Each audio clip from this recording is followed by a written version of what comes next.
বড়মা কথাটা উঠলেই সেই যেন নৈহাটির বড়মার কথা মনে পড়ে না সবার? কিন্তু আজকে তোমাদেরকে আমি নিয়ে যাব পশ্চিম মেদিনীপুরে ক্ষীরপাই বড়। ক্ষীরপাই যাবেন কিভাবে? অবশ্যই সব বলবো। আরে সব বলবো, তোমাদের মনের যত প্রশ্ন আছে সব পরিষ্কার করে দেবো। ক্ষীরপাই কিভাবে যাব, কখন পূজা হয়, শুনেছি নিজের হাতে নাকি মায়ের পায়ে ফুল দেওয়া যায়, আর মায়ের পূজার পদ্ধতি কেমন, সেখানে কি বার পূজা হয়, কেমনভাবে পূজা হয়, বা মা কেমনভাবে পূজিত, সব সব প্রশ্নের উত্তর আজকের এই ভিডিওর মধ্যে। যার যত অজানা তথ্য আছে সবই জেনে নাও। মা যে ডাকলে সাড়া না দিয়ে কি থাকা যায়? অবশ্যই মায়ের ডাকে সাড়া দিতে হবে। তাই আজকে আমরা চলে এসেছি, বা আমাদের যাত্রাপথ শুরু হয়েছে মথুরাপুর থেকে। মথুরাপুরে আমার বাড়ি, মথুরাপুর থেকে। তো সবাই কিভাবে যাবে, আমি মথুরাপুর থেকে যাচ্ছি, আমার গন্তব্যস্থল হলো হাওড়া।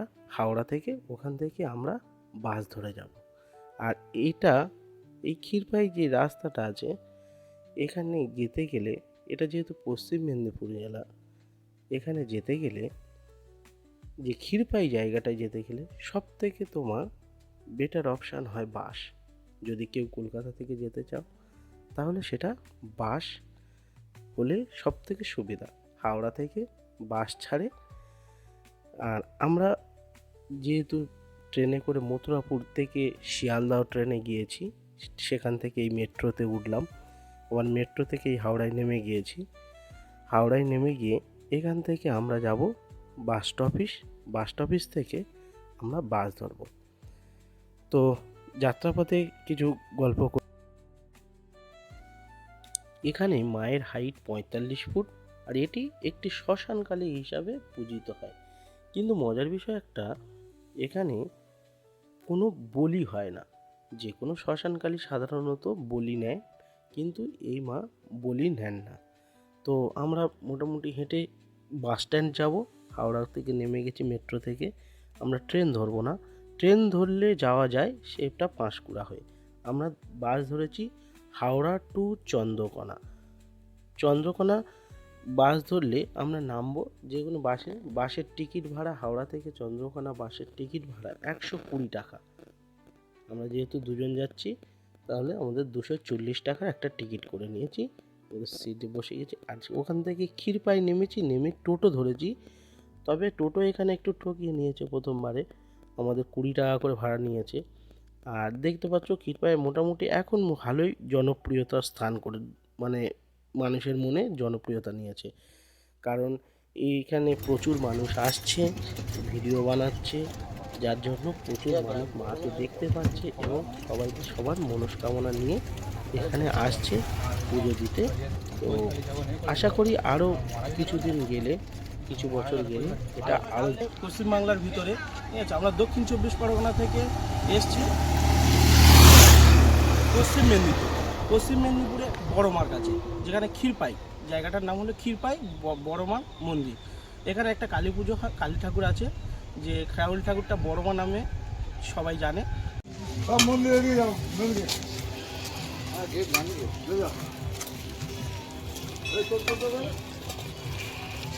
মায়ের পূজা নিজে দিন, পূজার ডালি সমস্ত কিছু মন্দিরের ভিতরে আছে, জল মন্দিরের ভিতরে আছে, হাত পা ধুয়ে মায়ের পূজা দিন। বাহ। এই মন্দিরে কিছু নিয়ম কানুন আছে। সামনের গেটের লেখা দেখলে এখানে মোটামুটি ঢুকতে হবে। ঢোকার যে পরে ডান দিকে জুতো খোলার জায়গা আছে, এখানে আমরা জুতোটা খুলে নেব। জুতোটা খুলে নেওয়ার পরে দেখতে পাচ্ছ এগুলো খুব সুন্দরভাবে সাজিয়ে হয়েছে, মনে হচ্ছে দেখো যে সিমেন্টের এগুলো করেছে, এগুলো খুব বেশি দিন হয়নি। আর ফুলের দোকান আছে। ভিতরে কি আছে চলো গিয়ে দেখা যাবে। এখানে দেখতে পাচ্ছ ফুল, যদি কেউ মায়ের পায়ে ফুল অর্পণ করতে চাও তো ফুল দিয়ে অর্পণ করতে। আর এই ডান দিকে এটা জলের ট্যাঙ্কি আছে, বাম দিকে প্রসাদের জায়গা, মায়ের যে ডালা হয় প্রসাদের ডালা। আগে আমরা প্রথমত হাত পা ধুইব, এখানে এসছি হাত পা ধুয়ে তারপরে মায়ের মন্দিরে প্রবেশ করব। তো চলো, এখানে যে জল আছে ডান দিকেও জলের ব্যবস্থা আছে। আর যেইগুলো ঝুলছে না এগুলো ডোরে, এই মানে যেগুলো বলা হয় ধাগা, একে ধাগা বলা হয় আর আমাদের ডোর বলা হয়। তো এখানে প্রসাদ কিনবো আর বাম দিক থেকে। আর ডান দিকে আছে মায়ের মূর্তি, মায়ের মূর্তিতে যাব আগে। তার আগে আমরা আগে বাম দিক থেকে ভালো করে পা হাত পা ধুয়ে নেবো, যেহেতু পা হাত পা ধোয়ার ভালো ব্যবস্থা আছে। পা হাত পা ধুয়ে নেবো। ধরুন এখানে এই ডালাগুলো 50 টাকা করে দাম, এক একটা পার পিস। এর মধ্যে আছে কি কি, একটা ধাগা আছে, লাল ডোর, মিষ্টি। এটা এটা আলতা আলতা, এটা আলতা আলতা, বাটি, ফুল আর একটা চাঁদমালা। এই ফুল আছে, ফটো আছে, মায়ের ফটো আছে, বড় মা। 30, 20 আর 50। আর বড়গুলো 150 টাকা। এরপরে একটা 80টা নেই। আর এখানে ছোট্ট ছোট্ট মূর্তি আছে।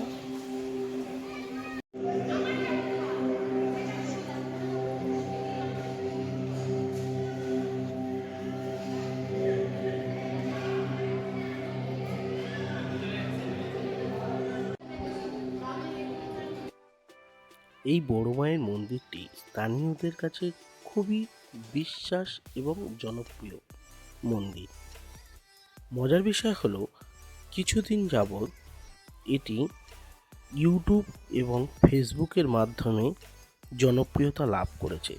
তার জন্য বহু দূর দিগন্ত থেকে মায়ের ভক্তরা আসছেন এবং মাকে দু চোখে দেখে যাচ্ছেন এবং তাদের মনস্কামনা জন্য তারা একটা করে মানতের জন্য ওই যে লাল সুতো ওটা বেঁধে দিয়ে যাচ্ছে।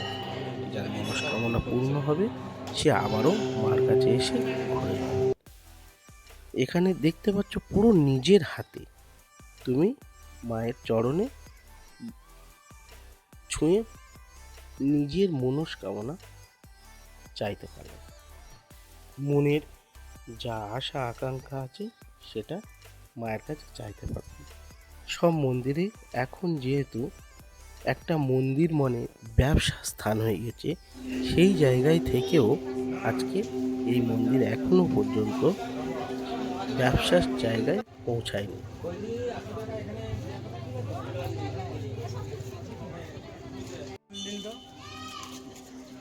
বিস্তৃত পুরো একদম সব আলু বাগান, আর মাঝে মাঝে ধানের চাষ আছে, ধানের ক্ষেত, আলু বাগান এগুলো।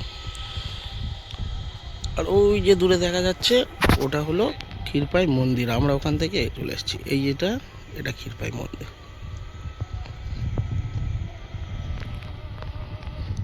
আর এপারে আছে খাল, এই খালটা বয়ে গেছে। যারা আরামবাগ দিয়ে আসবেন, আরামবাগ দিয়ে বাস ধরবেন, আরামবাগ দিয়ে বাস ধরলে এসে নামবেন ক্ষীরপাই। ক্ষীরপাই থেকে টোটো ধরে চলে আসবেন। যারা হাওড়া থেকে পাঁশকুড়া আসবেন, পাঁশকুড়া থেকে ট্রেন লাইনে পাঁশকুড়া আসবেন, পাঁশকুড়া থেকে চন্দ্রকোনা বাস ধরবেন, চলে আসবেন। বিভিন্ন রাস্তা আছে, তবে যেটা চন্দ্রকোনার বাস যায় হাওড়া থেকে, ওতে উঠলে ক্ষীরপাই। আর আরামবাগ থেকে আপনি বাস ধরে, এটা বাস রুট, মেনত বাস রুট। এখানে ট্রেন লাইন বলতে একমাত্র কাছাকাছি আরামবাগ। সব ভক্তদের উপর মায়ের আশীর্বাদ পড়ুক।